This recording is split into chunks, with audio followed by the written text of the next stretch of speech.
Sir focus mode on कर देना।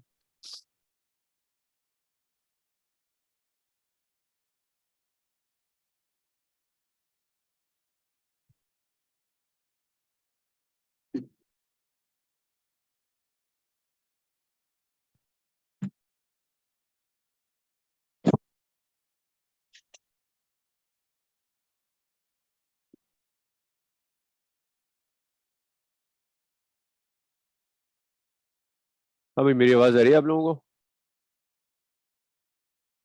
अगर आवाज आ रही है तो चैट रूम प्रॉपरली यूज कीजिए। चैट रूम में आप जो मैसेजेस करेंगे वो या तो आप एवरीवन को कर सकते हैं या मुझे कर सकते हैं आजम। तो एक बार चैट रूम में मैसेज करो, अगर मेरी आवाज आ रही है तो यस टाइप करके जल्दी से भेजो।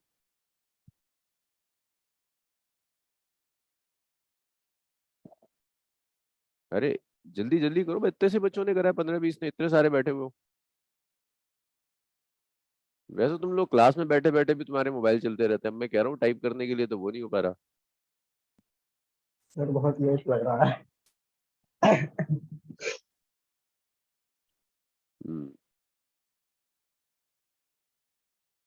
चलो।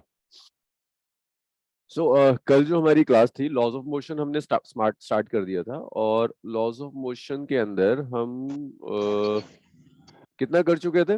न्यूटन थर्ड लॉ करा दिया था ना। थर्ड लॉ यस भी सर। शायद दो न्यूमेरिकल्स कर चुके थे हम, दो न्यूमेरिकल्स कर लिए थे। एक शायद कांस्टेंट एक्सेलरेशन का था, एक वेरिएबल एक्सेलरेशन का था।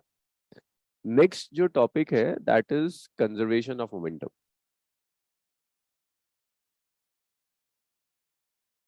Next is conservation of momentum.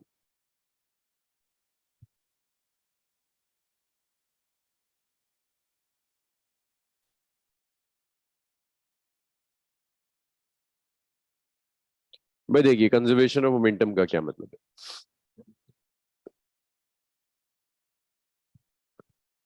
Momentum आप लोग समझते हैं ना, मोमेंटम हम रिप्रेजेंट करते हैं P is m into v। Conservation of momentum means कि वो एक सिस्टम है, मान लो सिस्टम में दो पार्टिकल्स हैं, उनका मोमेंटम मिलाकर 5 है। उस सिस्टम में कुछ हुआ, पार्टिकल्स टूट गए, पार्टिकल्स एक दूसरे से कोलाइड हो गए, कुछ हुआ होगा। और उसके होने के बाद जब आपने उसका मोमेंटम देखा, तब भी मोमेंटम अगर 5 है तो आप कहोगे मोमेंटम कंजर्व रहा। जैसे अगर एक छोटे से एग्जाम्पल से मैं आपको समझाऊं, एक बॉल है, इसका मास है m1। ये बॉल आ रही है और इस बॉल का मोमेंटम मैं आपसे कहता हूं, इसका मोमेंटम है 2। मोमेंटम होता है kg/s। एक और बॉल है, इसका भी आपने मोमेंटम देखा, इसका जो मोमेंटम है वो मोमेंटम है 3। ये दोनों बॉल्स कोलाइड कर गई एक दूसरे से, ये m1 और ये m2। कोलाइड करने के बाद जब आपने मोमेंटम देखे तो ये m1 का मोमेंटम चेंज कोलाइड करने के बाद हो जाता है 1, और m2 का मोमेंटम कोलाइड करने के बाद हो जाता है 4। ये इनिशियल है, ये वाली चीज, ये इनिशियल है सिस्टम आपका, और ये फाइनल है। सर कोलाइड मतलब वो एक एक दूसरे से। हाँ, टकरा गए एक दूसरे से, जाकर ना टकरा गए। जैसे m1 m2 था, ये दो मासेस थे, ऐसे करके टकरा गए एक दूसरे से। तो कोलाइड करने से पहले अगर आप इनिशियल मोमेंटम देखोगे, देखो इसका कितना सर था, तो M2 का जो 4 हो गया कैसे, ये डबल हो जाएगा क्या? कुछ भी हो जाए, हम वही सिखा रहे हैं कि कंजर्व होने का क्या मतलब है। पहले 2 था, बाद में 3 हो गया, आपने ऐड किया तो 2 नहीं सर, प्लस, जैसे इनिशियल में आप ले लिया अभी 3। एक मिनट सुनो, पहले 2 मिनट सुनो फिर पूछना, अभी मेरी बात तो पूरी होने दो। तो पहले इसका मोमेंटम था 2 और इसका मोमेंटम कितना था 3, आपने टोटल इनिशियल मोमेंटम कैलकुलेट किया, 2 + 3 5 हो गया। फिर आपने फाइनल मोमेंटम कैलकुलेट किया, भाई कोलाइड होने के बाद मैंने कहा इसका मोमेंटम 1 हो गया और दूसरे वाले का मोमेंटम 4 हो गया। कोलाइड करने के बाद जब आपने मोमेंटम कैलकुलेट किया तो ये 1 + 4 कितना हो गया, 5 हो गया। अगर सिस्टम का इनिशियल और फाइनल मोमेंटम सेम हो जाता है तब आप कहेंगे मोमेंटम कंजर्व्ड है। अब ये 1 से, ये पहले 2 था, 2 से 1 कैसे हुआ ये हमें डिस्कस नहीं करना। ये 2 से 4 भी हो सकता था, ये 2 से 3 भी हो सकता था, ये 3 से 4 क्या हुआ हमें डिस्कस नहीं करना, ये 3 से 5 भी हो सकता था, 3 से 1 भी हो सकता था। हमें जो चीज स्टडी करनी है वो ये है कि इनिशियल मोमेंटम और फाइनल मोमेंटम अगर बराबर है तो आप कहोगे कि मोमेंटम कंजर्व। इंडिविजुअल पार्टिकल का कैसे जाएगा उससे मतलब नहीं, M1 का पहले 2 था बाद में 1 हो गया, हो सकता है 1 की जगह 3 हो जाता। M2 का पहले 3 था बाद में जाकर 4 हो गया, हो सकता है 4 की जगह 2.5 हो जाता, उससे मतलब नहीं है। मतलब इस चीज से कि सिस्टम का टोटल इनिशियल मोमेंटम और टोटल फाइनल मोमेंटम अगर ये दोनों सेम है तब आप कहेंगे आपके सिस्टम में मोमेंटम कंजर्व है। अब बताइए, अब समझ आई मेरी बात? हाँ, सर यस सर। वो जब वो फाइनल मोमेंटम होगा मतलब वो किस कॉज से होगा? जैसे आपने बताया था कोलाइड हुआ है, तो कुछ भी हो सकता है, बाकी कोलिजन हो सकता है, एक्सप्लोजन हो सकता है, कुछ भी हो सकता है, लेकिन इंपॉर्टेंट ये है कि जो फाइनल है ना वो सेम आना चाहिए इनिशियल के, तब आप कहेंगे मोमेंटम कंजर्व्ड है। और अगर फाइनल सेम नहीं आया तो आप कहोगे मोमेंटम कंजर्व नहीं है, मोमेंटम का कंजर्वेशन फॉलो नहीं होता। और नेचर में कुछ भी ऐसा नहीं होता जो मोमेंटम कंजर्वेशन को फॉलो ना करे। हर जगह जब भी आप कोई नेचुरल प्रोसेस देखेंगे तो उसमें आपको दिखेगा कि कंजर्वेशन ऑफ मोमेंटम फॉलो हो रहा है। अभी एक एक कर कर हम कई एग्जांपल्स देखते चले जाएंगे, रियल लाइफ एग्जांपल्स, एक आध इक्वेशन लिख लें, उसमें आपको दिखेगा कि अच्छा हर natural process conservation of momentum को फॉलो करता है। तो ऐसा नहीं हो सकता है कि M1 M2 आए कोलाइड कर गई और कोलाइड होने के बाद इसका मोमेंटम 1 हो गया और इसका 5 हो गया। अगर इसका 5 हो जाए तो फाइनल कितना हो गया, 6, 1 + 5 6 हो जाएगा। इनिशियल कितना था, 5, अब मोमेंटम कंजर्व नहीं है। तो कंजर्वेशन ऑफ मोमेंटम का फिलहाल सिर्फ इतना मतलब है कि इनिशियल मोमेंटम और फाइनल मोमेंटम दोनों सेम होंगे। कोई नेचुरल प्रोसेस ऐसा नहीं होगा जो कंजर्वेशन ऑफ मोमेंटम को वायलेट करे। कंजर्वेशन ऑफ मोमेंटम हमेशा हमेशा फॉलो होता जी सर। है।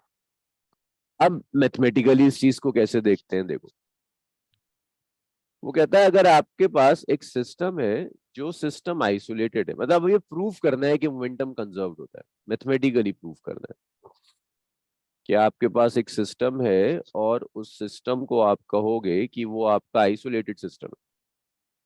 आइसोलेटेड सिस्टम का मतलब होता है ऐसा सिस्टम जिस पर बाहर से कोई भी फोर्स एक्ट ना कर रही हो, ऐसा सिस्टम जिसके ऊपर एक्सटर्नल फोर्स 0 हो, ऐसे सिस्टम को आप आइसोलेटेड सिस्टम कहो। कोई बाहर से फोर्स एक्ट नहीं कर रही, एक्सटर्नल फोर्स हमेशा 0 है, ऐसे सिस्टम को आप कहते हैं आइसोलेटेड सिस्टम। अब आप न्यूटन सेकंड लॉ लगाइए, न्यूटन सेकंड लॉ। भाई कोई बताएगा मुझे न्यूटन सेकंड लॉ में फोर्स और मोमेंटम को कैसे रिलेट करते थे? कल ही करा है आपने।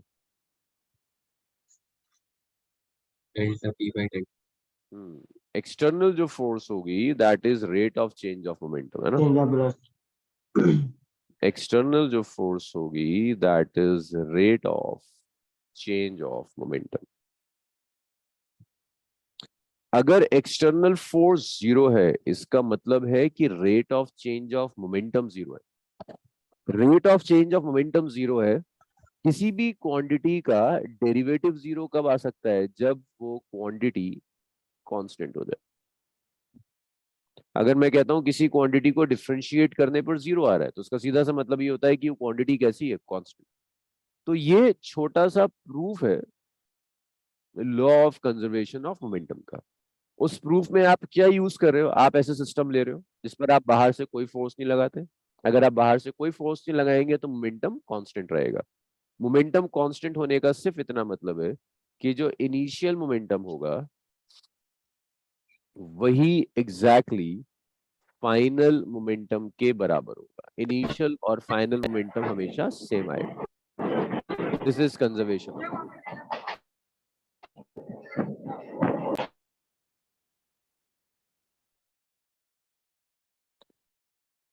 अब इस कंजर्वेशन ऑफ मोमेंटम की एप्लीकेशंस देखिए, रियल लाइफ एप्लीकेशंस क्या क्या है। आपको खुद देखिएगा कोई भी ऐसा सिस्टम नहीं है जो कंजर्वेशन ऑफ मोमेंटम को वायलेट कर दे। तो इतना लिखो, फिर रियल लाइफ एप्लीकेशंस करेंगे। और जो क्वेश्चंस हैं वो उन एप्लीकेशन से ही आते हैं।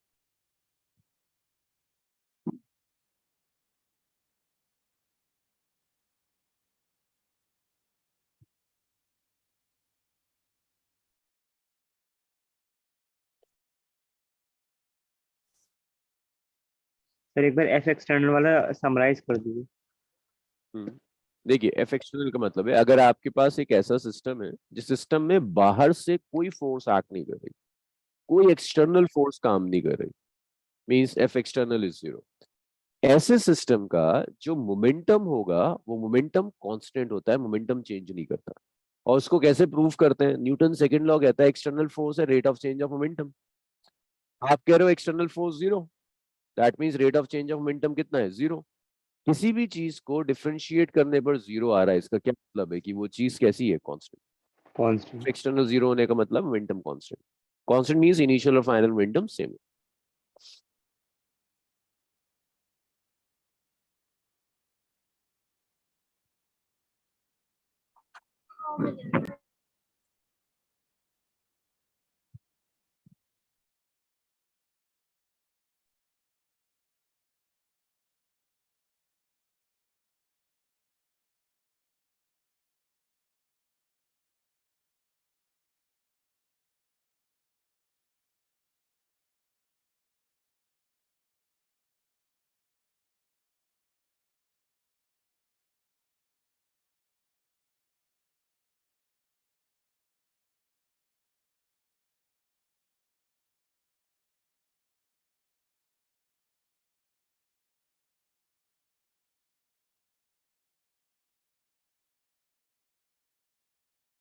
अक्सर होता है कि कंजर्वेशन ऑफ मोमेंटम से एक क्वेश्चन दिखता है एंट्रेंसेस में भी, एग्जाम्स में भी। और है बहुत सीधा सा कॉन्सेप्ट, कोई भी सिस्टम ले लो, इनिशियल और फाइनल मोमेंटम उसका सेम रहेगा, मोमेंटम चेंज नहीं होगा। सर ये और ये प्रूफ वाला भी आ सकता है क्या? जी,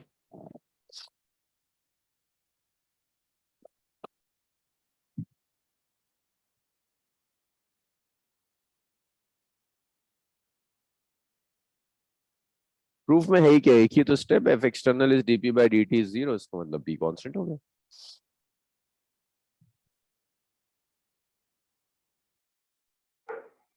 सर थोड़ा नीचे कर दीजिए। चलिए सुनिए, अब एप्लीकेशन समझिए, यहाँ तक लिख लेना आप सबने। तो एक मिनट। ये नोट सर। सर। नहीं लिखो सर, लिखो एक मिनट। लिखो लिखो लिखो।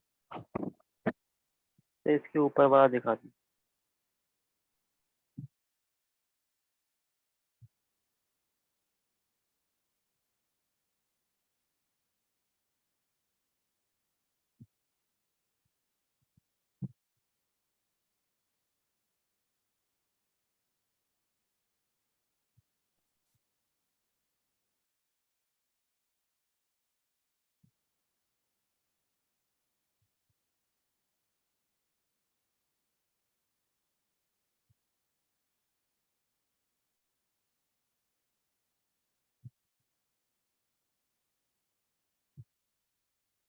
सर हो गया, ऊपर कर दीजिए।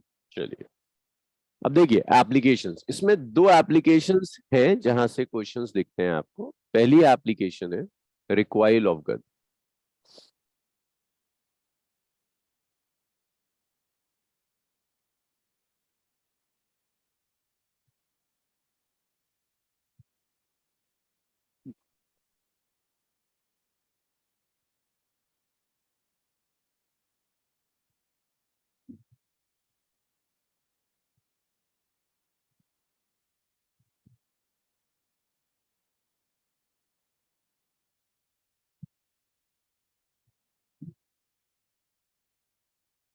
तो देखिए रिकॉइल ऑफ गन का क्या मतलब है भाई, अगर कोई गन फायर की जाती है ना तो उस गन के साथ क्या होता है, वो ऑपोजिट डायरेक्शन में मूव करती है, मतलब ऑपोजिट डायरेक्शन में रिकॉइल कर जाती है। अगर ये एक गन है,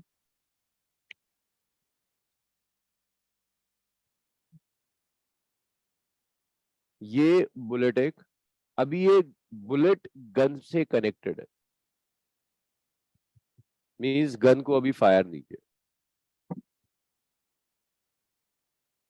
सो बिफोर फायरिंग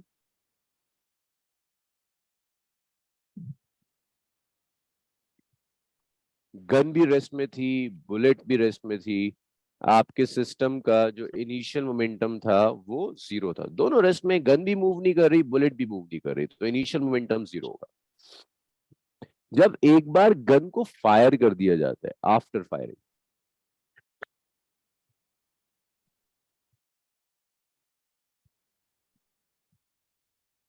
तो जैसे ही आप गन को फायर करेंगे, बुलेट राइट में जाएगी with a velocity VB, means bullet का जो मोमेंटम होगा वो राइट में होगा।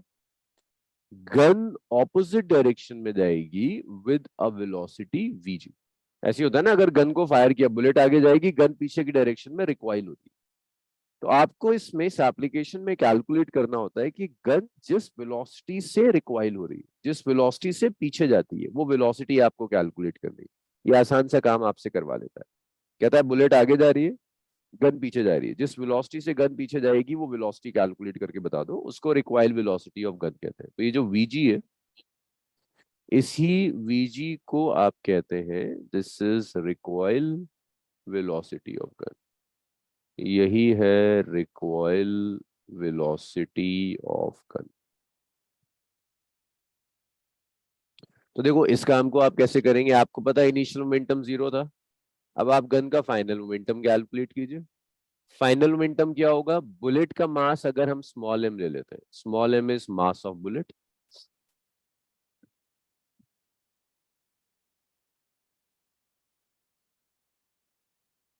अगर हम कैपिटल एम ले लेते हैं, capital M is mass of gun, तो जो फाइनल मोमेंटम होगा that is mass of bullet multiplied by velocity of bullet. तो ये बुलेट का मोमेंटम आ गया प्लस गन का मोमेंटम, तो ये होगा मास of gun multiplied by velocity of gun, that is second equation. तो फायर करने से पहले बुलेट भी रेस्ट में थी, गन भी रेस्ट में थी, सिस्टम का इनिशियल मोमेंटम जीरो था। जब फायर कर दिया तो बुलेट वीबी वेलोसिटी से जा रही है, गन बीजी वेलोसिटी से पीछे जा रही है, तो जो फाइनल मोमेंटम होगा दैट्स एमबीवीबी प्लस एमजीबी। अब यहां पर अगर मैं कंजर्वेशन ऑफ मोमेंटम अप्लाई कर दूं, कंजर्वेशन ऑफ मोमेंटम, तो कंजर्वेशन ऑफ मोमेंटम कहता है जो मोमेंटम फायर करने से पहले था, मतलब इनिशियल मोमेंटम, वही मोमेंटम फायर करने के बाद हो जाना चाहिए।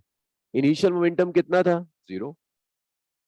फाइनल मोमेंटम कितना है, mass of bullet into velocity of bullet plus mass of gun multiplied by velocity of gun. इसे लेफ्ट में ले जाइए, तो ये आ गया minus of M B V B is equal to M G V G. तो यहां से आप चाहें तो वी जी कैलकुलेट कर सकते हैं। वी जी कितना होगा, minus of M B V B means mass of bullet velocity of bullet divided by mass of gun. अब इस पूरी कैलकुलेशन में ये जो नेगेटिव साइन आया, ये नेगेटिव साइन बताता है कि गन जो मूव कर रही है वो बुलेट की ऑपोजिट डायरेक्शन में जा रही है। तो नेगेटिव साइन बताता है recoil of gun, recoil of gun is in a direction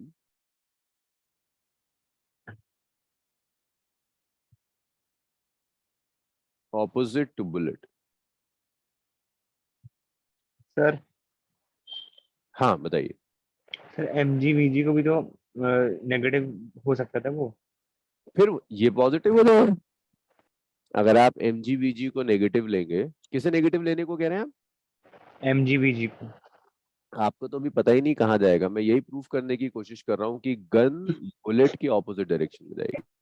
अगर आपने उसे नेगेटिव ले लिया तो आपने मान लिया कि वो नेगेटिव है, वो भी एक तरीका है करने का। तो यहाँ तो मैंने पॉजिटिव लिया क्योंकि मुझे नहीं पता गन कहाँ जाएगी। फाइनल जो आंसर आया उसमें नेगेटिव आ गया, तो उस नेगेटिव साइन ने मुझे बता दिया कि गन बुलेट की ऑपोजिट डायरेक्शन में जा रही है।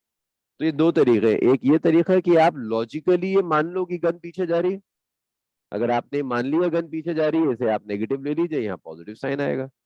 दूसरा तरीका ये, आप कुछ भी मत मानिए कंसेप्चुअली, सारा आप मैथमेटिकली निकालिए, मैथमेटिकली ये नेगेटिव साइन आ गया, ये बता रहा है कि ये ऑपोजिट डायरेक्शन में रिकॉइल कर जाएगी। भाई यहां तक समझ आया आप सब लोगों को? Yes sir.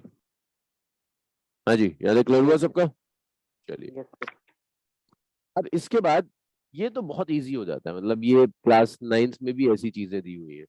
आपसे थोड़ी सी और चीजें आगे पूछता है। वो आपसे कहता है अच्छा बताओ, अगर गन पीछे गई तो गन पर कोई फोर्स एक्ट कर रही होगी ना, वो फोर्स निकालो।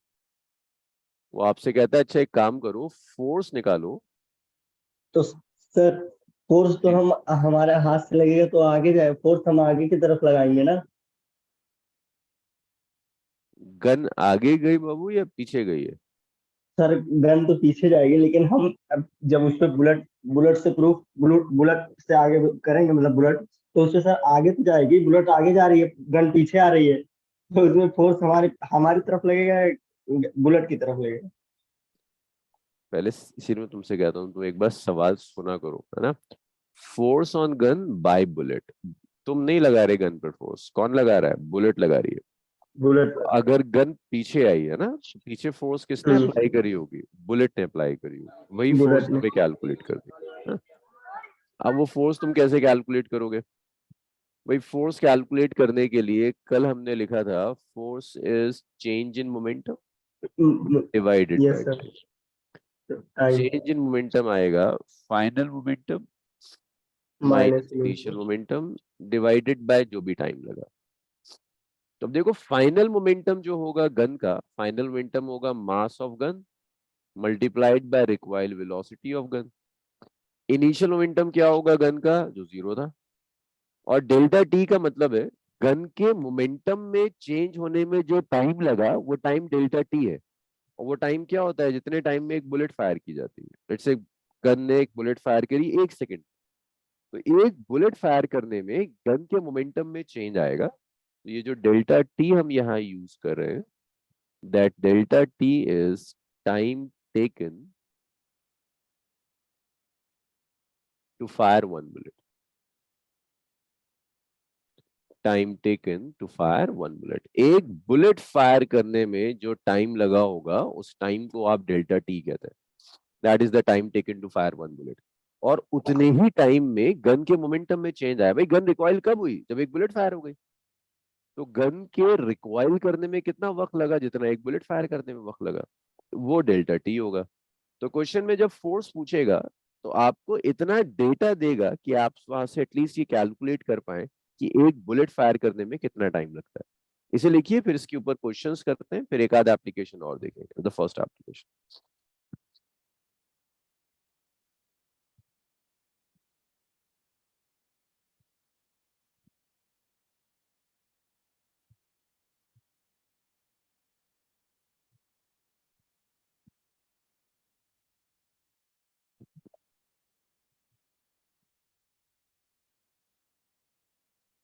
भाई इतना लिख लीजिए, बताइए, फिर आगे बढ़ते हैं, क्वेश्चंस करते हैं इसके ऊपर। Recoil of gun.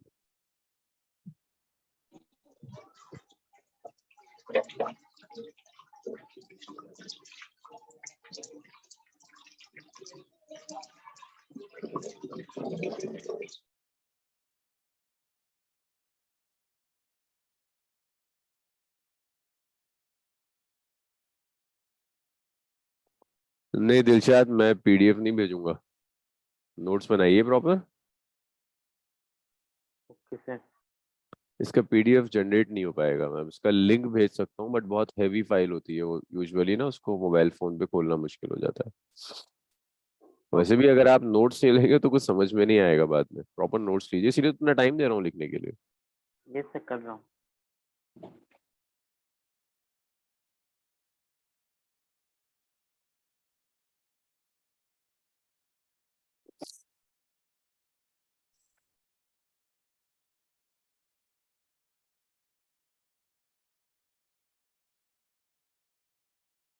हाँ उमामा, उसमें कंजर्वेशन ऑफ मोमेंटम नहीं होगा। मैं कुछ साल मैंने कंजर्वेशन ऑफ मोमेंटम रोटेशन के साथ कराया, सेंटर ऑफ मास के साथ। तो उस वक्त सिलेबस ऐसे ही आता था। अब ये है कि conservation of momentum loss of motion के साथ आएगा, इसलिए मैंने यहाँ करा। तो इसके टॉपिक मिक्स भी हो सकते हैं। हाँ मतलब ये कंजर्वेशन मोमेंटम दो बार आता है, एक बार लॉस ऑफ मोशन में आता है और एक बार बहुत डिटेल में आता है सेंटर ऑफ मास में। तो मैंने सेंटर ऑफ मास में भी कराया हुआ है। फिर से पढ़ोगे अभी एक महीने के बाद, फिर कंजर्वेशन मोमेंटम पढ़ोगे सेंटर ऑफ मास।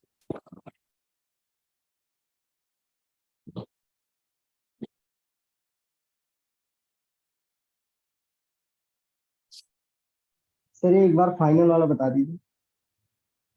जी देखिए, अब बुलेट फायर कर दिया ना, तो बुलेट का मास है स्मॉल एम, बुलेट वीबी वेलोसिटी से जा रही है, तो मुझे बुलेट और गन दोनों का yes sir. Final momentum calculate करना है।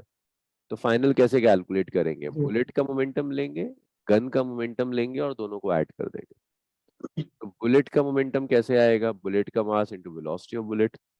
गन का मोमेंटम कैसे आएगा? गन का मास लिया आपने और गन की रिक्वायर्ड वेलोसिटी से मल्टीप्लाई कर दिया, बस ये फाइनल है। बस दो ऐड कर दिया, पहले गन और बुलेट रेस में मोमेंटम जीरो था, अब दोनों को फायर कर दिया, मोमेंटम नॉन जीरो।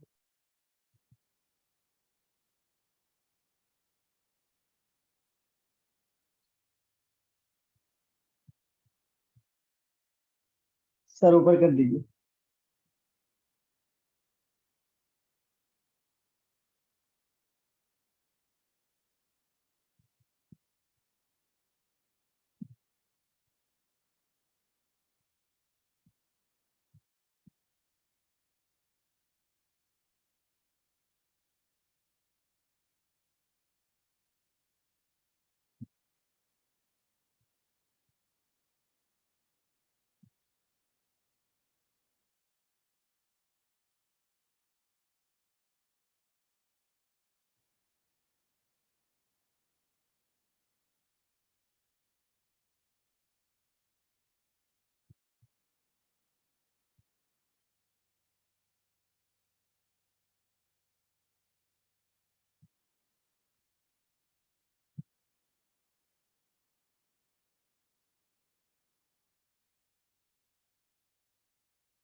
सर हो गया, ऊपर करिए।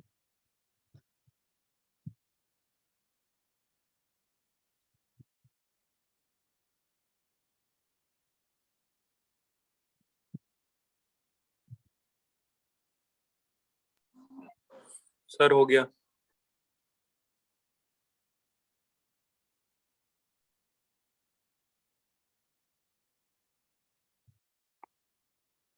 चलिए।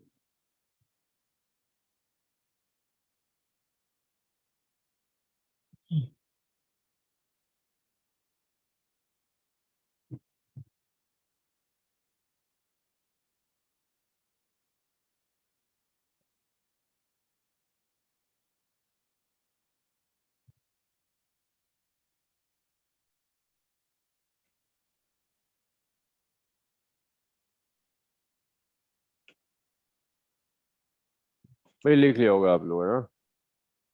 हाँ Bilal, M is mass of gun. Capital M जो है ना, एम जी जिसको मैं लिख रहा हूँ वो मास ऑफ गन है, और स्मॉल एम जिसको मैं लिख रहा हूँ ये एम बी, ये मास ऑफ बुलेट है।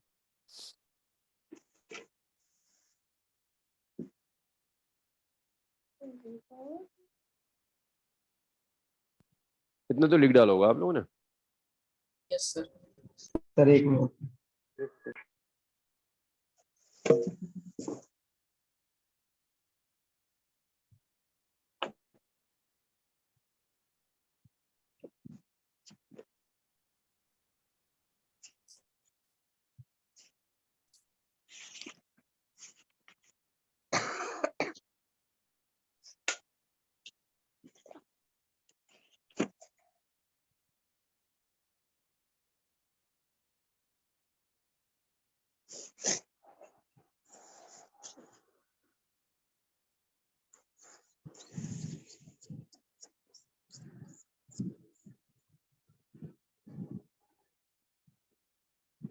चलिए भाई नेक्स्ट देखिए।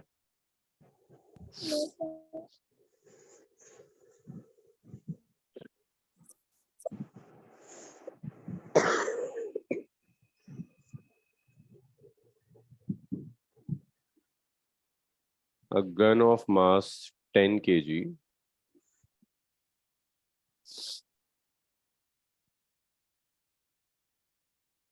fires 10-gram bullets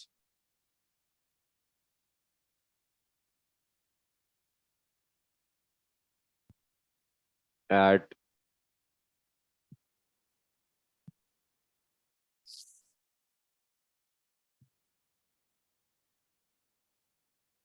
100 मीटर पर सेकेंड। तो ये बुलेट की वेलोसिटी है। If gun can fire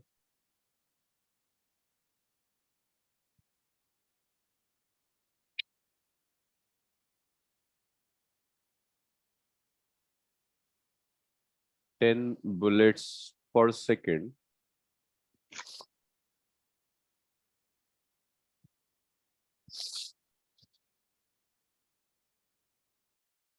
calculate first part. Recoil velocity of gun,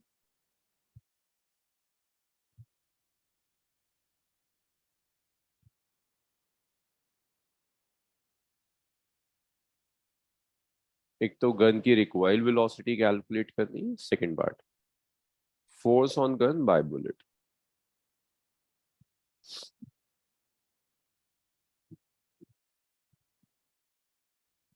ये जो बुलेट है ये गन पर जो भी फोर्स अप्लाई करेगी वो फोर्स भी कैलकुलेट करनी है। देखिए क्वेश्चन लिखिए, साथ में सॉल्व करते हैं, जल्दी खत्म हो जाएगा।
सर हो गया।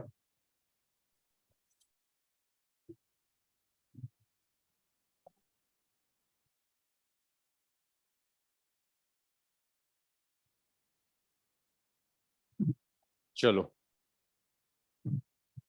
हाँ मैम, शायद ये यही आएगा। देखिए 100 तो नहीं आएगा।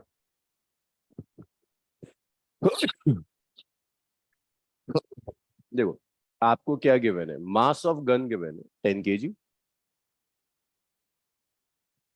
वेलोसिटी ऑफ गन गिवन है, ये आपको कैलकुलेट करनी है। मास ऑफ बुलेट दिया हुआ है 10 ग्राम। तो पहली फुर्सत में तो इस 10 ग्राम को किलोग्राम में कन्वर्ट कर लो। So this is 10 into 10 raise to the power -3, which is 10 raised to the power -2 kilogram.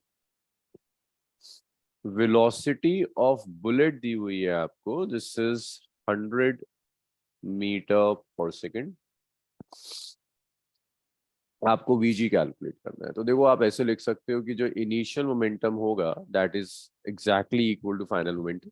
Initial momentum gun का 0 था, फाइनल जो मोमेंटम होगा that's mass of gun, velocity of gun, mass of bullet into velocity of bullet. Values रख दीजिए। देखिए मास of gun कितना है 10, velocity of gun नहीं पता, मास ऑफ बुलेट कितना है 10 raise to the power -2, velocity of bullet कितना है 100। तो अगर आप इसे फर्दर सॉल्व करोगे, देखो ये आ गया 10 VG, 10 रेज पर -2 और 100 1 हो गया। 100। इसे लेफ्ट में ले जाइए तो -1 इज 10 VG। तो यहां से VG आपको मिल गया, it's -1/10। So it's minus of 0.1 metre पर सेकेंड। तो ये required velocity of the gun है। ये तो आसान पार्ट होता है, जस्ट वैल्यूज रखते चले जाए।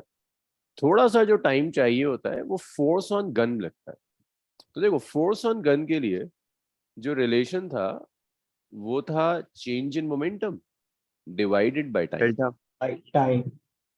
अब आपको टाइम चाहिए, तो देखो टाइम कैसे आएगा। Time is time taken to fire one bullet. ये जो डेल्टा टी यहाँ लिखा हुआ है, that delta T is time taken taken for bullet to fire one bullet.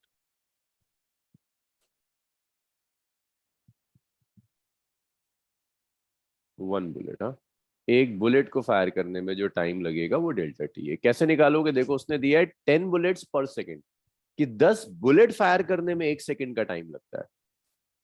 वो कहता है 10 बुलेट्स जो फायर करोगे वो देगा 1 सेकेंड। तो एक बुलेट जब फायर करोगे, एक बुलेट को फायर करने का जो टाइम होगा वो होगा 1/10 सेकेंड। नहीं होगा? 10 बुलेट 1 सेकंड में जा रही है, तो एक बुलेट कितने में जाएंगी? 1/10। और ये 1/10 कितना आ गया? ये 1/10 आ गया 0.1 सेकेंड। तो यही आपका डेल्टा टी है। तो यही डेल्टा टी है विच इज 0.1 सेकेंड। तो आपको फोर्स चाहिए, और ये फोर्स कितना है? Delta P by delta T. अब ये डेल्टा पी कैसे आएगा? ये आएगा final momentum of minus initial momentum divided by time. अब गन का फाइनल मोमेंटम कैसे आएगा? मास of gun into required velocity. Initially तो गन रेस्ट में थी तो 0 हो गया, डिवाइडेड बाय डेल्टा टी। सारी वैल्यूज रखते चले जाओ। गन का मास कितना दिया हुआ है? 10 kg दिया है। रिक्वायर्ड वेलोसिटी देखो कितनी आई थी? -0.1 आई थी, with a negative sign. Divided by time कितना आया? 0.1 आया, कैंसिल हो गया। तो जो फोर्स आई, जो गन के ऊपर फोर्स एक्ट कर रही है, दैट 5 फोर्स इज -10 न्यूटन। तो ये -10 न्यूटन की फोर्स है जो गन पर एक्ट करेगी, जिसकी वजह से गन पीछे चली जाएगी। लिखिए ना।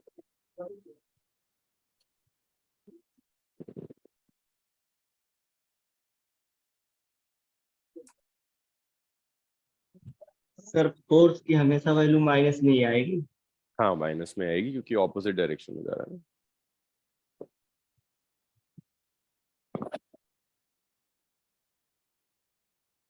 हाँ अब्दुल रहमान, फाइनल मोमेंटम यही होगा, लेकिन हम अभी फाइनल मोमेंटम सिर्फ गन का ले रहे हैं। mv प्लस mv जो है वो गन प्लस बुलेट दोनों है। लेकिन जब आप फोर्स ले रहे हैं तो आप फोर्स सिर्फ गन पर ले रहे हैं ना, तो सिर्फ गन का मोमेंटम लेंगे। इसलिए मैंने बुलेट का मोमेंटम नहीं लिया। जब हम इनिशियली लिख रहे हैं तो पूरे पर लिख रहे हैं, इसलिए हमने पूरे का मोमेंटम लिया। लेकिन जब आप फोर्स ले रहे हैं तो वो फोर्स सिर्फ गन पर फोर्स ले रहे हो, तो सिर्फ गन का मोमेंटम। बुलेट का नहीं लेंगे उसमें फोर्स में? भाई किस पर फोर्स ले रहे हो? गन पर या बुलेट पर? फोर्स किसके ऊपर ले रहे हो? क्वेश्चन में पढ़ो, किसके ऊपर चाहिए?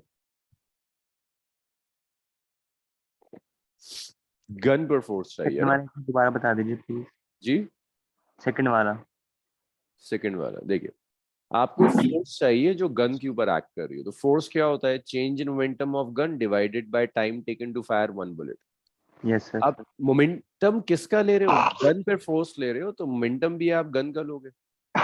गन का मोमेंटम कैसे लेंगे? Final momentum of gun minus initial momentum of gun. तो इसको मैंने ऐसे लिखा।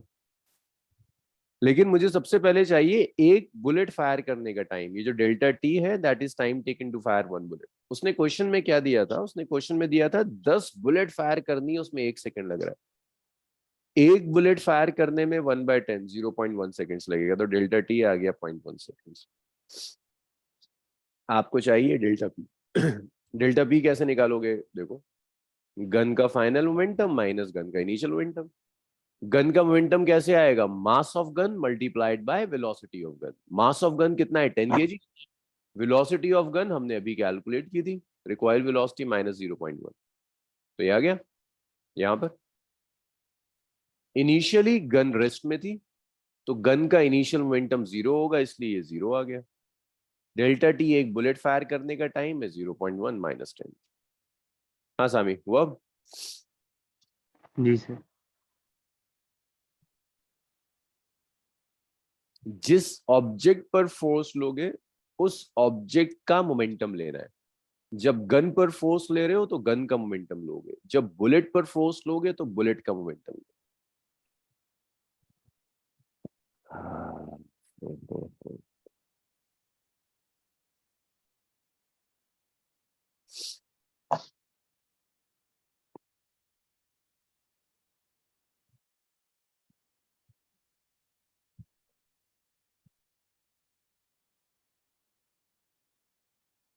भाई ये लिख लिया आप लोगों ने पूरा?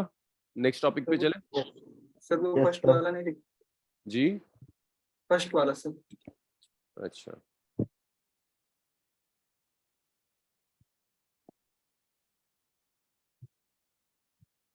जब इतना लिख लीजिएगा तो बताइएगा मुझे, फिर आगे बढ़।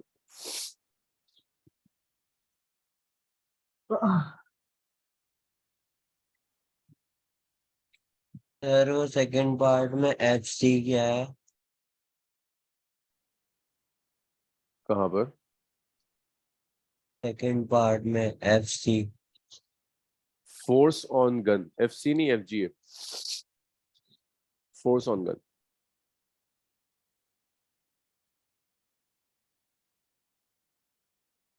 ये सर सेकंड पार्ट वाला दिखाइए जी, सर, सेकंड पार्ट वाला। सेकंड पार्ट वाला देखिए, पहले फर्स्ट पार्ट लिख लीजिए फिर सेकंड पार्ट एक्सप्लेन करता है। पहले फर्स्ट Yes, लिख sir. लीजिए। हो गया सर। एक मिनट, अभी कुछ लोग लिख रहे हैं शायद इसमें।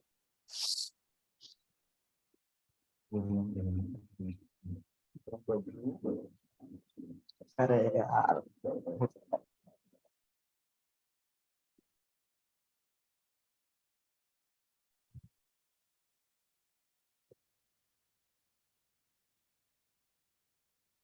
भाई फर्स्ट पार्ट लिख लिया ना आप सबने? Yes sir. चलिए सेकंड पार्ट एक बार और सुन लीजिए। देखिए सेकंड पार्ट में कह रहा है गन के ऊपर फोर्स कैलकुलेट कीजिए। तो गन पर फोर्स कैलकुलेट करने का तरीका होगा कि आप गन के मोमेंटम में चेंज लीजिए और उस चेंज के होने में जो टाइम लगा उससे डिवाइड कर दीजिए। न्यूटन सेकंड लॉ जो हमने कल किया था, गन का मोमेंटम चेंज होने में कितना टाइम लगा, उतना टाइम जितने टाइम में एक बुलेट फायर होती है। तो पहले आपको ये चाहिए कि एक बुलेट फायर करने में कितना टाइम लगता है। क्वेश्चन में उसने दिया है कि 10 बुलेट फायर होती हैं 1 सेकंड। तो एक बुलेट कितने टाइम में फायर होगी? 1/10। 1/10 कितना हो गया? 0.1 सेकंड। तो डेल्टा टी 0.1 सेकंड। फोर्स होगा delta P by delta T. Delta P is P2 minus P1 by delta T. अरे भाई ये या तो म्यूट करा करो अगर बात करनी है तुम्हें पीछे। क्या चाहते हो, पूरी दुनिया बातें सुनती रहे तुम्हारी? P2 minus P1 divided by delta T. हाँ, तो अब देखो इसको हमको कैसे करते हैं। फाइनल मोमेंटम कैसे कैलकुलेट करोगे? फाइनल मोमेंटम इज, सर हाँ सर पी टू जो है वो पी फाइनल है और P1 P P initial, initial. Right. ये फाइनल है और ये इनिशियल है, और ये गन का है, दोनों गन के। तो गन का फाइनल मोमेंटम माइनस गन का इनिशियल मोमेंटम। गन का फाइनल मोमेंटम कैसे आएगा? मास of gun multiplied bye recoil velocity of gun. Gun का इनिशियल मोमेंटम क्या होगा? इनिशियली गन रेस्ट में थी तो गन का इनिशियल मोमेंटम 0 हो जाएगा, divided by delta T. Delta T का क्या मतलब है? वो टाइम जितने टाइम में एक बुलेट फायर होती है, जो आपने 0.1 सेकंड निकाल दिया। बस वैल्यू रख दीजिए। गन का मास दिया है 10, Vg recoil velocity of gun calculate करी थी माइनस ऑफ 0.1, तो ये माइनस 0.1 हो गया। डेल्टा टी जितने टाइम में एक बुलेट फायर होती है 0.1 सेकंड, ये आ गया, कैंसिल हुआ, -4। हाँ जी, अब हुआ?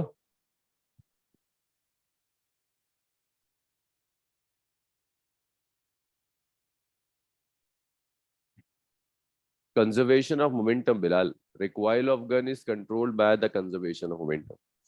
असल में बुलेट देखो अगर आगे जा रही है 10 के मोमेंटम से, तो गन पीछे जाएगी -10 के मोमेंटम से, तभी तो मोमेंटम 0 आएगा टोटल।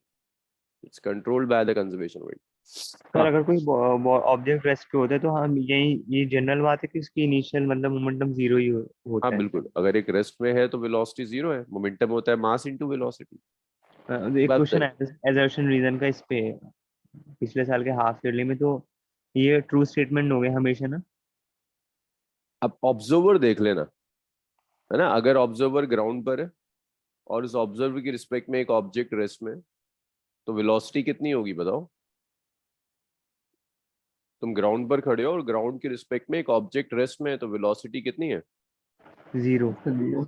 जीरो। अगर वेलोसिटी जीरो तो मोमेंटम भी कितना होगा? जीरो हो जाएगा। Zero. Momentum is mass into velocity, momentum is nothing but mass into velocity. हाँ अगर सर। वेलोसिटी जीरो तो मोमेंटम जीरो। सेकंड एप्लीकेशन देखिए, जो सेकंड एप्लीकेशन है that is explosion of bomb.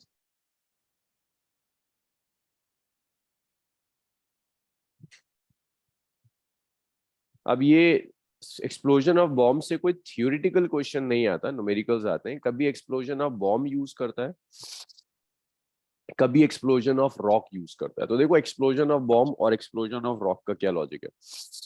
एक बॉम्ब है मान लो, मास कैपिटल एम का, बिफोर एक्सप्लोजन, एक्सप्लोड करने से पहले ये बॉम्ब रेस्ट में था, तो एक्सप्लोजन से पहले इसका जो मोमेंटम होगा दैट मोमेंटम इज जीरो। ये कई पार्ट्स में एक्सप्लोड कर गया, मास m1 में टूट गया जो v1 वेलोसिटी से जा रहा है, मास m2 में टूट गया जो v2 वेलोसिटी से जा रहा है, m3 में टूट गया जो v3 वेलोसिटी से जा रहा है। तीन पार्ट्स में टूट गया। This is after explosion, this is after explosion. भाई बॉम्ब का एक्सप्लोजन हुआ और ये बॉम्ब तीन पार्ट्स में टूट गया। अब जो फाइनल मोमेंटम होगा वो फाइनल मोमेंटम कैसे आएगा? इन तीनों के मोमेंटम्स को ऐड कर कर। मोमेंटम इज अ वेक्टर, तो ये ऐसे आएगा। पहले का मोमेंटम होगा m1v1, momentum is mass into velocity, vectorically add करोगे दूसरे का मोमेंटम मास इनटू वेलोसिटी, फिर वेक्टोरिकली ऐड करोगे तीसरे का momentum which is mass into velocity. अगर एक्सटर्नल फोर्स जीरो है, बाहर से कोई फोर्स काम नहीं कर रही, तो इसका मतलब सिर्फ ये होगा कि जो इनिशियल मोमेंटम है वो एग्जैक्टली फाइनल मोमेंटम के बराबर होगा। लेकिन ख्याल रखना, मोमेंटम वेक्टर है और ये वन डायमेंशनल नहीं है। Recoil of gun one dimensional problem थी, इसीलिए मैंने वेक्टर्स कहीं यूज नहीं करे थे। ये three dimensional problem, two dimensional problem, अलग अलग डायरेक्शंस में जा रहे हैं, तो आपको वेक्टोरिकली ऐड करना होगा, but still initial momentum final momentum के बराबर आएगा। अब इस कॉन्सेप्ट के ऊपर जो न्यूमेरिकल्स आते हैं वो एक न्यूमेरिकल देखो।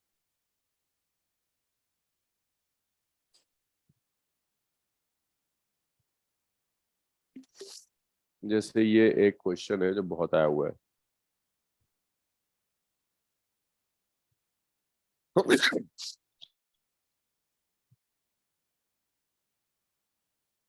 देखो, an explosion breaks a rock into three parts in a horizontal plane. Two of them go off at right angle to each other. The first part of mass 1 kg moves with a speed of 12 meter per second, and the second part of mass 2 kg moves with 8 meter per second. तीसरा part जा रहा है 4 metre पर second से। वो कहता है तीसरे पार्ट का मास निकाल दो, क्या होगा? तो देखो, मान लो इनिशियली जो रॉक थी वो रेस्ट में थी, तो अगर आप इनिशियल लेते हो, इनिशियली जो रॉक है वो रेस्ट में, तो रॉक का जो इनिशियल मोमेंटम है that initial momentum is zero. Initially rock move नहीं करी, रेस्ट में, initial momentum will be zero. Finally क्या हो रहा है, ये एक्सप्लोड कर जाती है और तीन पार्ट्स में टूट रही है। तीन पार्ट चले गए, एक का मास m1, ये जाता है कुछ वेलोसिटी v1 से, एक और पार्ट्स में टूटा m2, ये जाता है किसी वेलोसिटी v2 से, और एक पार्ट है m3, ये जाता है किसी वेलोसिटी v3 से। 3 पार्ट्स में टूट गया। अब इन सब के आपको मोमेंटम्स कैलकुलेट करने, इनिशियल मोमेंटम तो 0 है,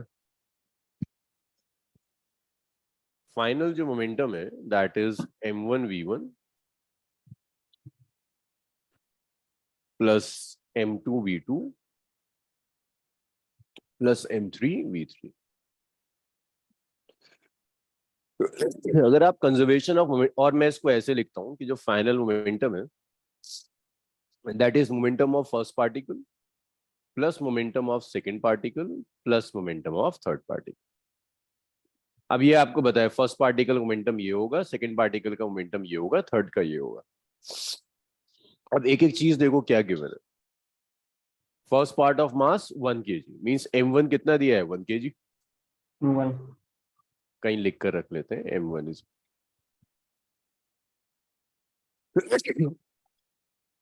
v1 आपको गिवन है, v1 इज 12 मीटर पर सेकेंड।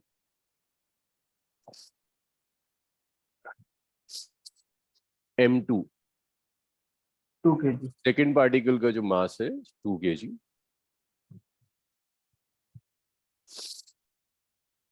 सेकेंड पार्टिकल की जो वेलोसिटी है इट्स 8 मीटर पर second. 8 metre.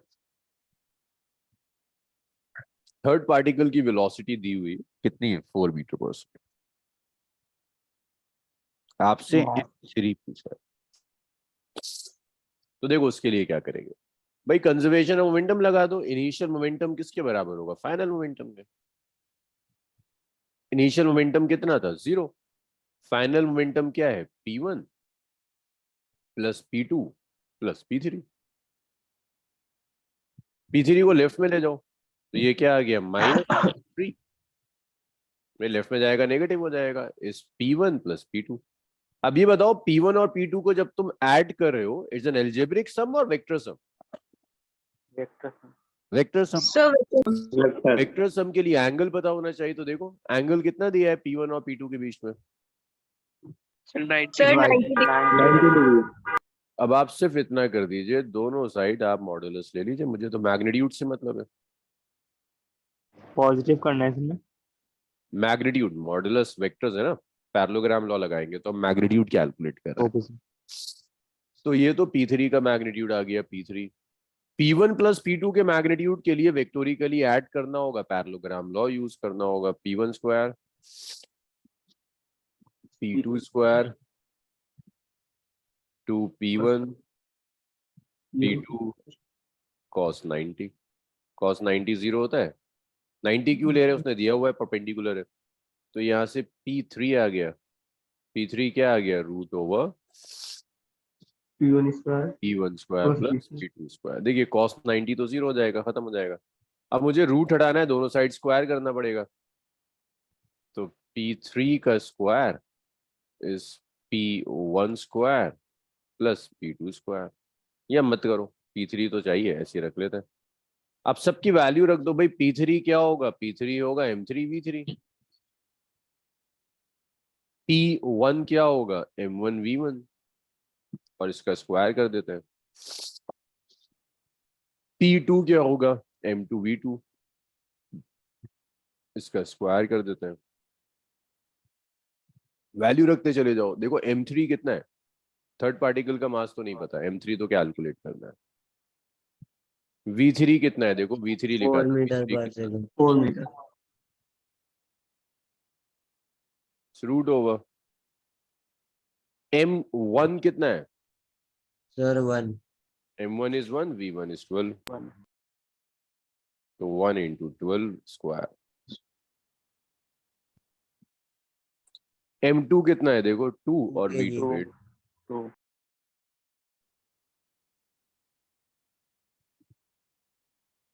So 4m3 is root over 12 square which is 144। अरे 16 स्क्वायर कितना हो जाएगा, 16 into 16, yes, 256।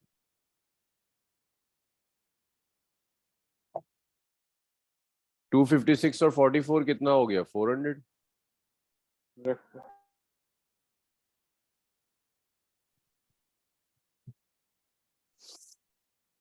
400 का रूट ले लो, कितना आ जाएगा? 20 आ जाएगा।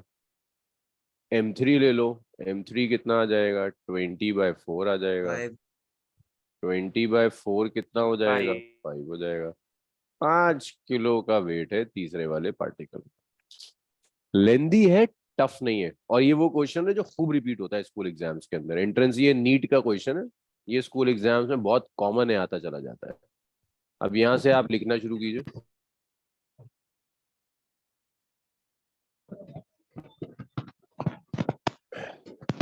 फिर इम्पल्स स्टार्ट करेंगे, कंजर्वेशन ऑफ। अरे अरे अरे, सर ये एक बार हाँ सर ऊपर से एक बार बता दीजिए। ये यस सर। देखिए, एक बॉम्ब है या एक रॉक है, वो पहले रेस्ट में थी, तो उसका इनिशियल मोमेंटम कितना होगा? 0। 0। वो 2-3 पार्ट्स में टूट जाती है, तो हर पार्ट का कुछ मोमेंटम होगा। इसका m1v1, इसका m2v2, इसका m3v3, तो ये फाइनल मोमेंटम है। कोई फोर्स एक्ट नहीं कर रही, मींस मोमेंटम कंजर्व्ड होगा। मींस जो इनिशियल मोमेंटम होगा वही कौन सा होगा? Final momentum. Final. Initial momentum final momentum के बराबर है। इनिशियल मोमेंटम कितना है? 0। Final yes m1v1 sir. Plus m2v2, बस ये लिखवाया था मैंने, और कुछ नहीं। इनिशियल और फाइनल मोमेंटम दोनों बराबर होते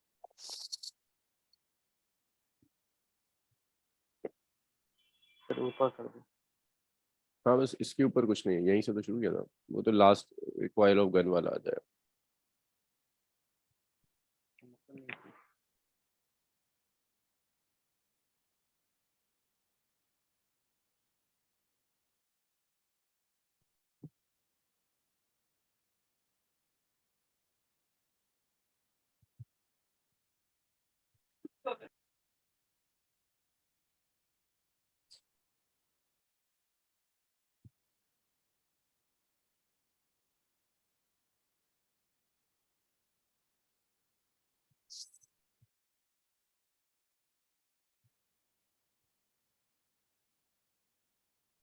सर ये हो गया। जी, ये लिख लिया आप सबने? Yes sir. Yes sir.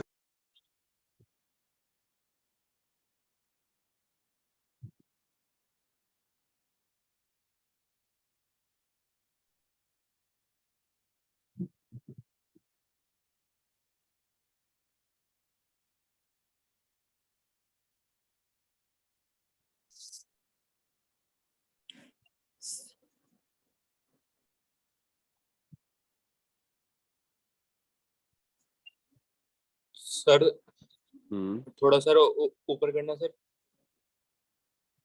हम्म हल्का सर, सर ठीक।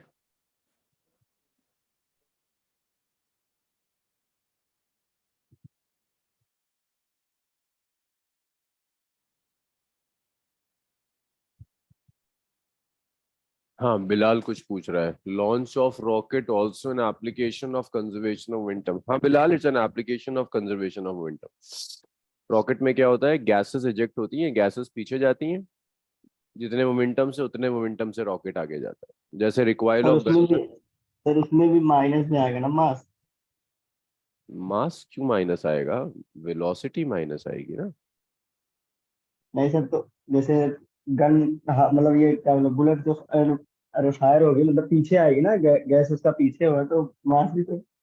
भाई मास नहीं नेगेटिव होता, मास स्केलर है, वेलोसिटी नेगेटिव होती है। जब आपने गन कैलकुलेट किया था, तो गन का यस सर। मास नेगेटिव आया था कि गन की वेलोसिटी नेगेटिव आई थी? वेलोसिटी। तो रॉकेट में भी क्या नेगेटिव आएगा? वेलोसिटी।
क्वेश्चन तो लिख लिया होगा है ना?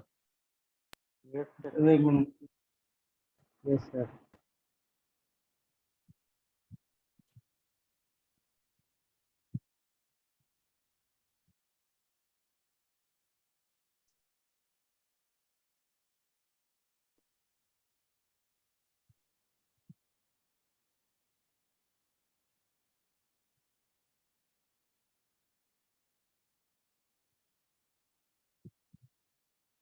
सर जी। सर क्वेश्चन दिखा दिए एक बार।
सर हो गया।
सर हो गया।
भाई हो गया ना? Yes sir. Yes sir Okay. हो गया। नेक्स्ट देखिए, इसके बाद जो नेक्स्ट टॉपिक है that is impulse.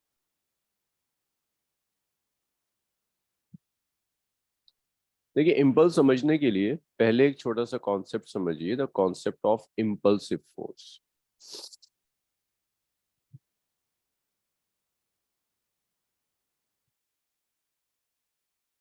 So impulsive force आप उन फोर्सेस को कहते हैं जो बहुत छोटे टाइम ड्यूरेशन के लिए एक्ट करती है। तो ये वो फोर्स है, force which act for very short duration of time. तो वो फोर्सेस जो बहुत बहुत छोटे टाइम ड्यूरेशन के लिए एक्ट करती हैं, उन फोर्सेस को आप इम्पल्सिव फोर्सेस कहते हैं। एग्जाम्पल देखिए, जैसे अगर एक बैट से बॉल को स्ट्राइक किया तो force on ball by bat, तो ये जो फोर्स है इसका टाइम ड्यूरेशन बहुत कम होगा। ये फोर्स कब एक्ट करेगी? जैसे ये अगर इसको बॉल, बैट मान लो इसे बॉल है, जब तक बॉल बैट को स्ट्राइक नहीं करती, फोर्स जीरो, जैसे स्ट्राइक करेगी फोर्स जीरो से मैक्सिमम हो जाएगी, फिर हटा लो दोबारा जीरो हो जाएगी। तो वो जो फोर्स एक्ट कर रही है वो कब तक एक्ट कर रही है? जब बैट और बॉल कांटेक्ट में, और वो कांटेक्ट का टाइम बहुत छोटा होता है। ये आपने जोर से एक हथौड़ा लिया, उसको किसी नेल पर मार दिया, किसी केल के ऊपर, किसी कील के ऊपर आपने हथौड़े को मारा, हैमर स्ट्राइक कर रहा है एक नेल को, तो वो हैमर नेल पर कब तक फोर्स अप्लाई करेगा? जब तक हैमर और नेल कांटेक्ट में। Again the time of contact is very small. जब वो टाइम ऑफ कांटेक्ट बहुत छोटा होगा, जो फोर्स एक्ट करती है उसे इम्पल्सिव फोर्स कहते हैं। Force on nail by hammer. Sir जी, सर जितना टाइम पीरियड कम होगा उतना ही ज्यादा फोर्स एक्सर्ट होगा ना? that depends upon the change in momentum, but right, if change in momentum is same और टाइम जितना कम होगा उतनी ज्यादा फोर्स होगी। बिल्कुल। तो ये दो एग्जांपल्स है, और बहुत हो सकते हैं। आपने बॉल ली, एक दीवार पर वॉल के ऊपर आपने बॉल को मारा, तो बॉल पर जो फोर्स एक्ट, जो भी बॉल और वॉल के बीच में जो फोर्स होगी, that is the impulsive force. बहुत कम टाइम ड्यूरेशन था ना जब बॉल और वॉल कांटेक्ट में थी, बॉल जाती है दीवार पे लगती है और वापस आ जाती है, तो वो टाइम, जितने टाइम में बॉल और वो वॉल कांटेक्ट में, वो टाइम बहुत छोटा है, तो वहां भी जो फोर्स इन्वॉल्व होगी that is an impulsive force. तो सर मतलब इम्पल्सिव का ये मोटिव होता है कि बॉल वापस आनी चाहिए, मतलब कोई भी दो ऑब्जेक्ट हो, ऐसा होता है ना? नहीं, ऐसा कोई मोटिव नहीं है, बस उस दौरान जो फोर्स एक्ट कर रही है उसे इम्पल्सिव फोर्स कहते हैं। अब क्या होगा उसके ऊपर, वो कई सिचुएशंस पर डिपेंड करता है। अभी तो हमने सिर्फ ये पढ़ा इम्पल्सिव फोर्स किस टाइप की फोर्सेस को कहते हैं। वो फोर्सेस जहां टाइम ड्यूरेशन बहुत कम होगा, बहुत छोटा टाइम ड्यूरेशन। नहीं सर, मेरा कहने का मतलब है, मतलब फोर्स अप्लाइड हुआ उसके बाद फिर फोर्स का काम खत्म हो गया। नहीं, फोर्स का काम खत्म नहीं हुआ, फोर्स बस तब तक अप्लाई हुआ जब तक कांटेक्ट था। अब उसके बाद क्या होगा वो डिपेंड करेगा, बॉडी फ्री थी, किसी से कनेक्टेड थी। जैसे आप ये कह सकते हैं कि भाई बॉल और वॉल के केस में फोर्स का काम था बॉल की वेलोसिटी का डायरेक्शन बदल देना, उसने बदल दिया। हैमर और नेल के केस में हैमर का काम था नेल को आगे तक पहुंचा देना, वो उसने कर दिया। लेकिन ऐसा भी हो सकता था कि इम्पल्सिव फोर्स काम करती और कुछ भी ना होता, इम्पल्सिव फोर्स एक्ट करती और नेल मूव नहीं करती, बहुत हैवी अगर नेल है तो नहीं मूव कर पाएगी। यही मैं बोल रहा था। तो सर वो इम्पल्सिव, आल जैसे हुआ ना। हाँ वॉल रेस्ट मेरा। तो इम्पल्सिव फोर्स, अभी फिलहाल हम सिर्फ ये देख रहे हैं कि इम्पल्सिव फोर्स कहते किसे हैं, जो बहुत छोटे टाइम ड्यूरेशन के लिए एक्ट कर जाए। अब आगे क्या होगा दैट डिपेंड्स की सिचुएशन कैसी है। Just one second.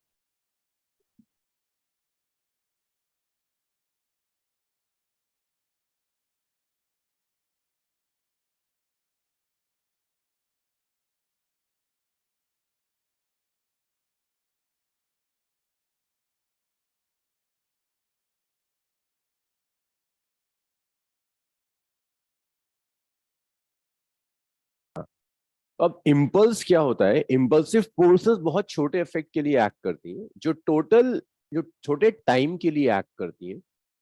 अब जब एक इम्पल्सिव फोर्स काम कर गई तो क्या हो सकता है बॉडी में? उसका मोमेंटम चेंज हो सकता है। फोर्स का एक ही काम है, फोर्स मोमेंटम को चेंज कर देती है।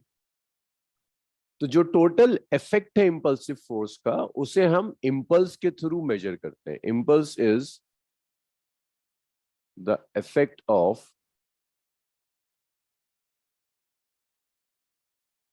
Impulsive force. ये इम्पल्सिव फोर्स का इफेक्ट है, जिसे आप इम्पल्स कहते हैं। और इम्पल्स को आप ऐसे भी लिख सकते हैं, this is the product of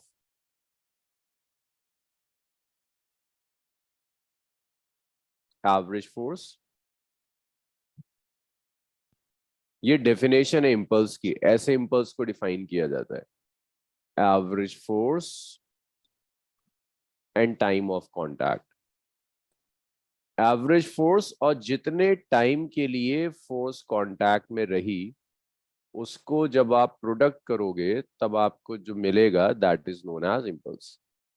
तो अब आपको इम्पल्स पढ़ना है। इम्पल्स एक अलग क्वांटिटी, इम्पल्स फोर्स का नाम नहीं है, इम्पल्स फोर्स के इफेक्ट का नाम है। तो मोमेंटम अलग क्वांटिटी है, फोर्स अलग क्वांटिटी है, इम्पल्स अलग क्वांटिटी है। तो इम्पल्स क्या? Its effect of impulsive force. और इसको डिफाइन कैसे करते हैं, कैलकुलेट कैसे करते हैं? This is the product of average force and time of contact. तो इम्पल्स को आप आई से रिप्रेजेंट करेंगे। This is the product of average force. आपने एवरेज फोर्स ली और इसे टाइम ऑफ कांटेक्ट से मल्टीप्लाई कर दिया। एक तो ये एक्सप्रेशन हो गया इम्पल्स का। एक काम और कर सकते थे आप ये काम कर सकते थे कि एवरेज फोर्स को न्यूटन सेकेंड लॉ से मोमेंटम की टर्म्स में लिख दो। तो न्यूटन सेकेंड लॉ कहता है कि जो एवरेज फोर्स होगी that is rate of change of momentum, change in momentum by time multiplied by time. तो ये टाइम से टाइम कैंसिल हो गया,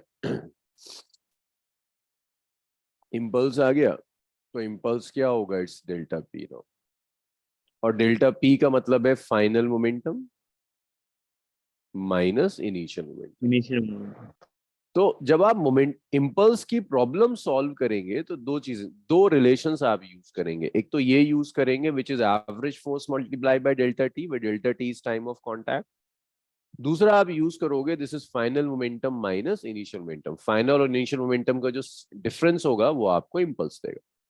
इसके बाद इम्पल्स वेक्टर क्वांटिटी है। इसका डायरेक्शन वही होगा जो फोर्स का डायरेक्शन होता है। देखो इम्पल्स और फोर्स दो वेक्टर्स ही आ रहे हैं बस, direction is same as that of force.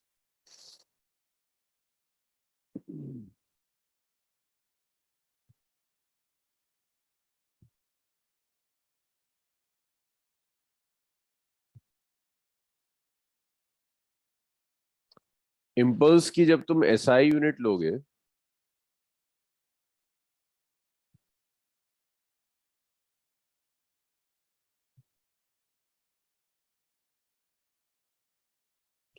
तो वही होगी जो चेंज इन मोमेंटम की यूनिट है, इट्स केजी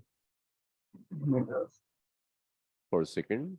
ये आप इसी को ऐसे भी लिख सकते हैं, this is force into time. तो फोर्स क्या है? न्यूटन, टाइम क्या है? सेकेंड। दोनों ही एसआई यूनिट्स होती है इम्पल्स की। इतना लिखिए, इम्पल्स के न्यूमेरिकल्स करते हैं।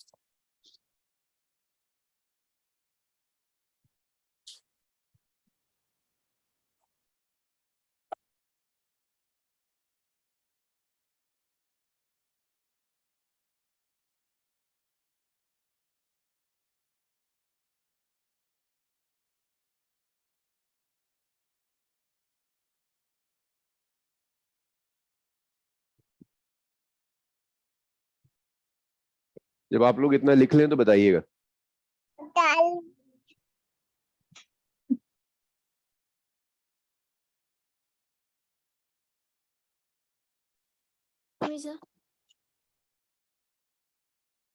सर नीचे सर ये इम्पल्सिव फोर्स एक बार बता दीजिए। भाई जो फोर्स बहुत कम टाइम ड्यूरेशन के लिए काम करती है उसे इम्पल्सिव sir. फोर्स कहते हैं। जैसे तुमने अपना हाथ खींच के दीवार पे मारा बहुत जोर से और हटा लिया फौरन, तो तुम्हारे हाथ और दीवार के बीच में जब तक कांटेक्ट था वो टाइम बहुत कम था ना, ऐसी फोर्सेस को इम्पल्सिव फोर्स कहते हैं। तुमने एक हथौड़ा लिया और उठाकर एक कील पे मार दिया, तो हथौड़ा कील पे कब फोर्स लगाएगा, जब वो हवा में था या कील के ऊपर था? कील के ऊपर। तो वो जो टाइम, जितने टाइम के लिए हथौड़ा और कील कांटेक्ट में था, वो टाइम बहुत छोटा था ना। ऐसी Yes, sir. फोर्सेस जो बहुत कम टाइम के लिए एक्ट करती हैं उन्हें इम्पल्सिव फोर्स कहते हैं।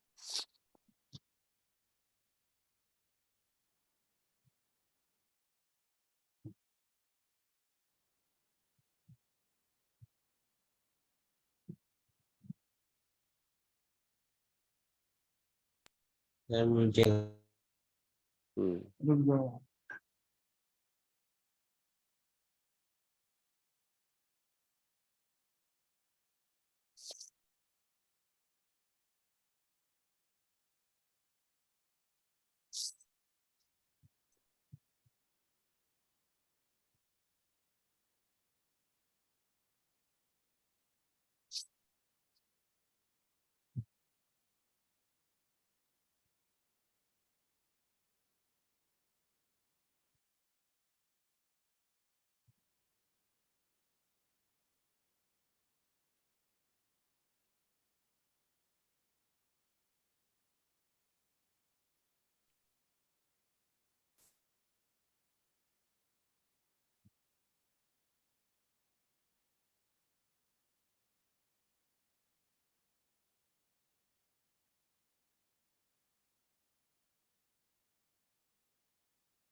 लिख लिया होगा आपने ना Yes, sir. यस सर हो गया। क्वेश्चंस? देखिए, बहुत आसान सा क्वेश्चन है। कहता है एक बॉल है, वो स्ट्राइक करती है एक वॉल को। अच्छा, अब से हम जो कुछ भी आगे करेंगे ना, उसके लिए अगर कोई ऐसा शख्स है जो वेक्टर एडिशन वेक्टर सब्ट्रैक्शन नहीं जानता, नहीं बिलाल, पॉजिटिव नेगेटिव दोनों हो सकता है, वेक्टर है पॉजिटिव नेगेटिव दोनों हो सकता है। इम्पल्स के लिए और आगे के वेक्टर्स के लिए रेजोल्यूशन ऑफ वेक्टर बहुत स्ट्रांग होना चाहिए, addition and subtraction of vectors बहुत स्ट्रांग होना चाहिए, वरना समझाना मुमकिन ही नहीं है। तो सब कुछ अब वेक्टर की टर्म्स में होगा। A ball strikes a wall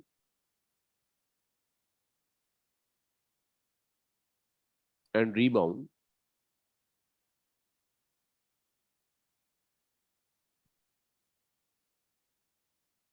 with same speed u.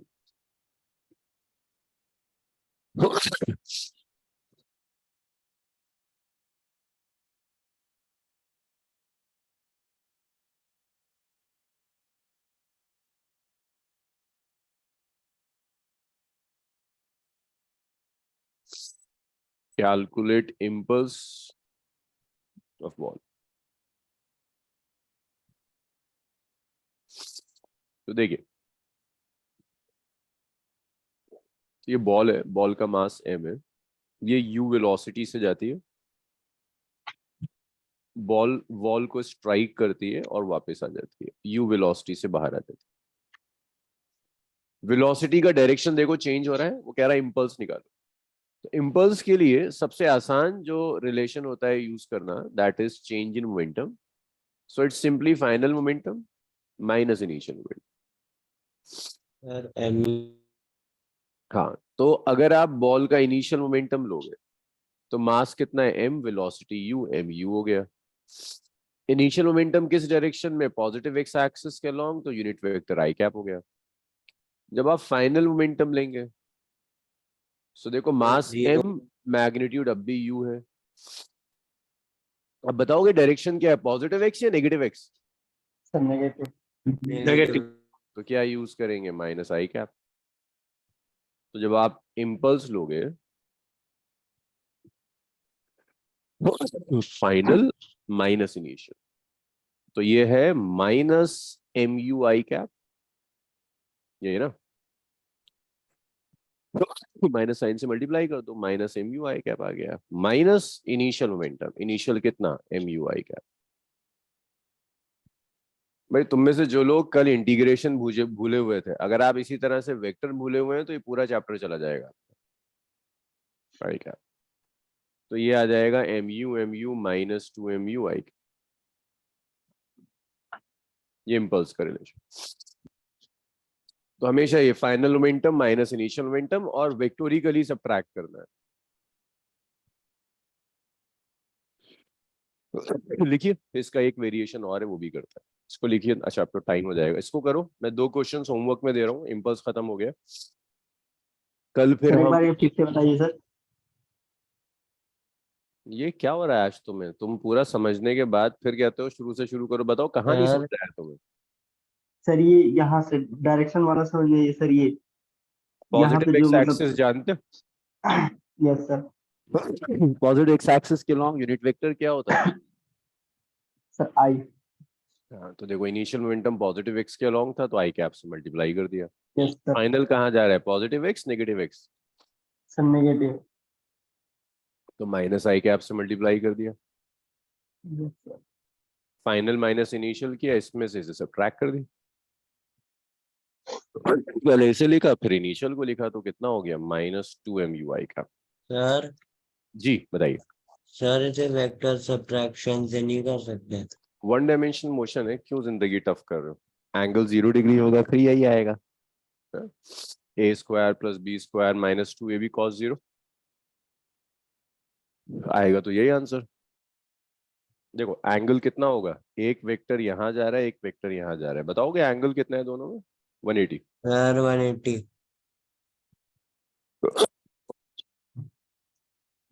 वहां से भी तो ऐसे ही करोगे, A square plus B square minus 2 A B cos 180, तो वो प्लस हो जाएगा, सेम आंसर आएगा। लेंदी हो जाएगा, यहाँ थोड़ा आसानी से हो जाता है।